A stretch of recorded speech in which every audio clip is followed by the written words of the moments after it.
नमस्कार दोस्तों, आपका बहुत बहुत स्वागत है मेरी बगिया में। दोस्तों, क्या ये सच है? कुछ लोग YouTube पर बोलते हैं मेरे हल्दी के प्लांट में एक प्लांट में 5 किलो हल्दी निकली है। तो इस वीडियो में मैं यही बताऊंगी कि ये बात सत्य है या झूठ है। भाई, मेरे हिसाब से हल्दी आप मोटी हो सकती है, गांठ अगर उसकी केयर करो, और 1 किलो 1.5 किलो भी निकल सकती है। लेकिन 5 किलो और 10 किलो तो ये यूट्यूब की भाषा है कि मेरे हल्दी के प्लांट में 5 किलो एक प्लांट में निकलती है, ये है वो है, ये हम नहीं कह सकते हैं। लेकिन हल्दी की अगर अच्छी केयर कर लो, जब हल्दी बैठने वाली हो उस समय हल्दी की अच्छी केयर कर लो तो आपके हल्दी प्लांट अच्छी मोटी गांठ बैठेगी और कम से कम 1-1.5 किलो हल्दी एक प्लांट में निकलेगी। क्योंकि मैं तो हल्दी के बहुत पेड़ लगाते हैं, ये नहीं कि 1-2 पेड़ लगा लिए, पूरी वो हमारी हल्दी की होती है इस तरह से। और अब हमारी हल्दी की केयर वो दिन आ गया है जब इसमें ये केयर करनी चाहिए, क्योंकि अब ये हल्दी 40 दिन से ऊपर हो गई है और इसमें अब हल्दी बैठने लगी है। तो जिस समय आपका हल्दी का प्लांट कम से कम 40 से ऊपर दिन का हो जाए, 2 महीने के करीब हो जाए, तो आपको क्या करना है कि इसकी हल्दी की गांठ मोटी हो, अच्छी बैठे, उसके लिए आपको एक उपाय करना चाहिए और वही मैं करूँगी। वैसे भी हम बहुत भुरभुरी और रिच मिट्टी में हल्दी लगाते हैं, लेकिन फिर भी अब वो समय आ गया है जब हल्दी की प्लांट की गुड़ाई करके खरपतवार सब निकाल कर, देखिए इसकी मिट्टी फटने लगी है नीचे की, क्योंकि इसमें हल्दी अब गांठ बैठने लगी है। तो अब इसको अधिक मिट्टी और पौष्टिक तत्व देने की ज़रूरत है। इसके आसपास थापी बनाने की ज़रूरत है, जिससे हल्दी को बैठने में आसानी हो जाए, हल्दी की गांठ लगने में आसानी हो जाए। क्योंकि जितनी ही अच्छी भुरभुरी मिट्टी और ज़्यादा मिट्टी मिलेगी उतनी ही हल्दी अच्छे से बैठेगी।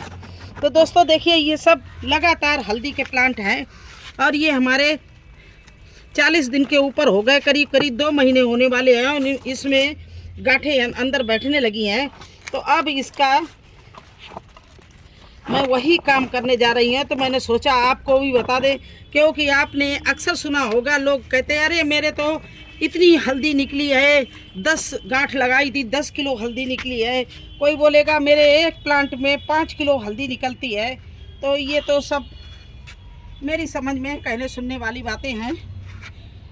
अब देखिए क्या क्या इसमें करना है। इस समय ये वर्मी कंपोस्ट ले लेना है, ये लकड़ी की राख ले लेना है, जिससे हमारे हल्दी के प्लांट को पोटेशियम मिले, फास्फोरस मिले। और ये पोटेशियम के लिए थोड़ा सा हम पोटास ले रहे हैं और नीम की खली ले रहे हैं। वैसे तो हल्दी में कोई कीड़ा लगता नहीं, क्योंकि हल्दी खुद ही एक औषधि दवा प्लांट है और कीटनाशक भी है। तो हल्दी में ज़्यादा ही चीज़ें डालने की जरूरत नहीं, लेकिन पौष्टिक तत्व देने के लिए फास्फोरस, पोटेशियम, कैल्शियम, आयरन, इनको देने के लिए मैंने बोन मील भी ले लिया है और लकड़ी की राख भी ले ली है और ये वर्मी कंपोस्ट भी ले लिया है। तो क्या क्या इसमें हमने डालने जा रहे हैं, नाइट्रोजन डालने जा रहे हैं, फास्फोरस डालने जा रहे हैं और पोटेशियम डालने जा रहे हैं, और इसमें मैग्नीशियम वगैरह भी पड़ जाएगा, क्योंकि बोन मील में ये सब चीज़ें होती हैं। तो दोस्तों, ये चीज़ हमने लेके गुड़ाई करके और इसको आसपास इस तरह से पेड़ के आसपास मैं डाल रही हूँ। देखिए इस तरह से ये हमने पहले गुड़ाई की और अब ये मिला हुआ खाद डाल दिया। अब इसके बाद क्या करना है दोस्तों, नॉर्मल इस तरह से भुरभुरी मिट्टी, धान की भूसी मिला के, नदी की रेत मिला के, मिट्टी मिला के और इसमें गोबर की खाद मिला के मिट्टी से ऊपर से इस तरह से जड़ के पास में लगाना है, 2-2 मुट्ठी इस तरह से, जिससे ये जड़ के पास में थापी बन जाए और अच्छे से गांठ बैठने को गांठ बैठने के लिए बहुत अच्छी सुविधा मिल जाए प्लांट को। जब प्लांट को हर चीज़ पौष्टिक तत्व भी मिलेंगे, एनफ मिट्टी मिलेगी और कोई खरपतवार नहीं होगा, तो अपने आप उसमें रिच मिट्टी में अच्छे से आपकी गांठ बैठेगी। तो इस तरह से देखिए दोस्तों, ऊपर से मिट्टी डालकर थापी बनाना है। और एक बात ध्यान रखना, ना ज़्यादा कम पानी डालना, ना ज़्यादा पानी डालना। जब भी आपकी 1 इंच मिट्टी सूखने लगे, जब भी आप पानी डालना। ये नहीं कि आपने बिल्कुल पानी नहीं डाला, आपका प्लांट सूख गया, नहीं। आप खुदाई करके देख लीजिए, 1 इंच अगर मिट्टी सूखी निकल रही है तो आप पानी डाल दीजिए, डेली नहीं। क्योंकि इस समय हल्दी अगर ज़्यादा पानी दिया तो हल्दी का कलर ख़राब हो जाएगा, इसलिए ना ज़्यादा पानी देना है ना कम देना है। जब ज़रूरत हो तभी प्लांट को देना है। इसी तरह से चलिए, और भी हल्दी के प्लांट हम उनकी भी इसी तरह से केयर करेंगे। अब देखिए दोस्तों, ये देखिए हल्दी की गांठ बैठने लगी, ये ऊपर आ गई, इसलिए इस समय ये काम करना बहुत ज़रूरी है। ये देखो गांठ जो ऊपर आ जाएगी तो ख़राब हो जाएगी, इसलिए इसकी देखिए ये गांठ लगने लगी। तो इस समय इसकी इस तरह से चारों तरफ की मिट्टी से गुड़ाई कर देना है। ये देखिए कितनी अच्छी भुरभुरी मिट्टी है, और ये मुलायम मिट्टी भुरभुरी मिट्टी में ही अच्छी बैठती हैं। जो मुट्ठी में बांधो और मिट्टी खिल जाए, ऐसी मिट्टी में ये बहुत अच्छे से गांठ लगती है। तो देखिए दोस्तों, इस तरह से इसके खरपतवार निकाल दो, बिल्कुल कुछ नहीं रहने दो, और अच्छे से गुड़ाई कर दो नीचे तक। क्योंकि एक बार गांठ जब चारों तरफ बैठने लगी, फिर आप गुड़ाई नहीं नीचे से कर सकते हो। इन्हें गुड़ाई इसलिए करना है कि ये हवा जाती रहे, ऑक्सीजन जाती रहे प्लांट में, इसलिए बिल्कुल भुरभुरी मिट्टी होनी चाहिए। ये देखिए पानी डालते डालते थोड़ा मिट्टी टाइट हो जाती है, तो इस तरह से इसकी गुड़ाई कर ली, और वही मिली हुई खाद को इस तरह से मैंने डाल दिया। और अब इसमें इतनी ज़्यादा मिट्टी है कि इसी मिट्टी को हम चढ़ाए दे रहे हैं, थापी बनाए दे रहे हैं। देखिए इस तरह से, ये देखिए थापी बना दी। तो अब क्या है, इसमें पौष्टिक तत्व डालकर थापी बना दी। अभी करते करते मेरे पास में इतने प्लांट हैं, अभी देखिए सभी में करना है। कुछ अभी ये छोटे छोटे हैं, बाद के हैं, तो इनमें बाद में करेंगे।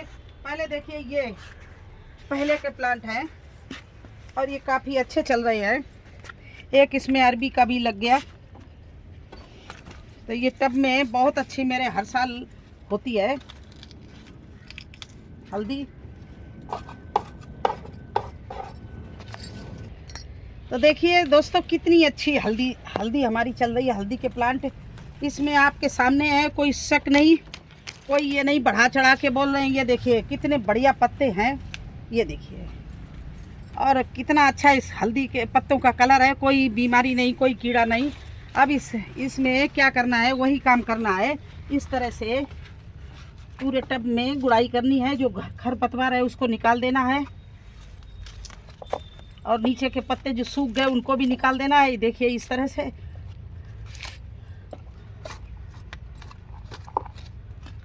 और देखिए इसमें कितनी बड़ी हल्दी लग गई, इसको दबाना है। देखिए अब हल्दी हमारे यहाँ हल्दी में बहुत अच्छी सी हल्दी लगने लगी है। तो इसको अब बहुत हमें केयर करने की ज़रूरत है, गुड़ाई में भी, नहीं तो कट जाएगी। तो इस तरह से ये मिट्टी को हमने भुरभुरा कर दिया, बिल्कुल कन्नी मार के ये गुड़ाई हो गई। अब दोस्तों वही खाद फिर मुझे इसमें भी डालना है। ये देखिए इसमें आपको पता ही है, राख मिलाई थी मैंने, और बोन मील मिलाई थी, और बर्मी कंपोस्ट, और इसके पोटास, ये चीज़ें मिलाई थी। तो दोस्तों ये इस तरह से इसकी हमें बनानी है थापी, मिट्टी डालकर ऊपर से इस तरह से। ये देखिए, तो अब इसमें क्या है कि इसमें अच्छे से बैठने की, हल्दी बैठने के चांस हो गए। ये देखिए बिल्कुल केले जैसे पत्ते हैं, इतना बढ़िया हमारी हल्दी चल रही है। और हाँ, फिर मैं कह रही हूँ पूरे वीडियो का मैं यही पूछती रही, क्या एक पेड़ में 5 किलो हल्दी निकलती है? नहीं, लेकिन हाँ, मेरे यहाँ कम से कम एक पेड़ में कभी कभी 1 या 2 किलो तक हल्दी निकल आती है, अगर बढ़िया प्लांट है और अच्छी मिट्टी में लगाया और इस तरह से टब में लगाया तो पूरा चारों तरफ से इसमें गांठ ही गांठ बैठ जाती है। लेकिन 5 किलो 10 किलो को मैं कभी भी वादा नहीं कर सकती हूँ। जो लोग वीडियो पे बोलते हैं तब मुझे हंसी आती है कि देखिए अपने वीडियो में व्यू लेने के लिए लोग कितना बोलते हैं कि एक पेड़ में 10 किलो हल्दी निकली, 5 किलो निकली, 5 गांठों में मेरे 10 किलो हल्दी तैयार हुई। ये सब वीडियो में दिखाने के लिए है। मुझे तो काम करते करते आज 10 साल से ऊपर हो गया यही बागवानी करते करते, और हर तरह के प्लांट हम लगाते हैं। लेकिन मैं ये कभी नहीं इतना अतिशयोक्त कभी नहीं बोलती हूँ कि 1 किलो को 10 किलो बना दूँ। तो दोस्तों, हम किसी की अवहेलना भी नहीं करते हैं, ये तो अपनी अपनी इच्छा की बात है। बस ये बताना चाहते हैं कि अब 2 महीने की हल्दी हो गई है तो इसमें आप पौष्टिक तत्व जरूर डालिए और इसकी थापी बनाइए। अभी मुझे तो बहुत बनाना है, देखिए इस टब में भी यही काम करना है और उधर भी एक रो हमारी अभी खाली पड़ी है, उसमें भी सभी में यही काम करना है। अगर मैं सब में करती रही तो मेरा पूरा वीडियो 20 मिनट का हो जाएगा, क्योंकि मैंने कम से कम 20 गमलों में हल्दी लगा रखी है। तो कि सब में तो करके नहीं दिखा पाएंगे, जिसमें दिखाना था दिखा दिया अब मैं, लेकिन ये काम जरूरी है तो आज ज़रूर करूँगी पूरा, चाहे मुझे रात हो जाए। तो दोस्तों, कैसा लगा हल्दी की केयर और मेरी गार्डन की हल्दी, और जो हमने जिस तरह से बताया वो केयर टिप्स अगर अच्छी लगी हो तो मेरे वीडियो को लाइक और सब्सक्राइब करना, अपने दोस्तों में शेयर करना। फिर मिलते हैं एक नए वीडियो के साथ और एक नई जानकारी के साथ में। तब तक के लिए मुझे आज्ञा दीजिए। धन्यवाद।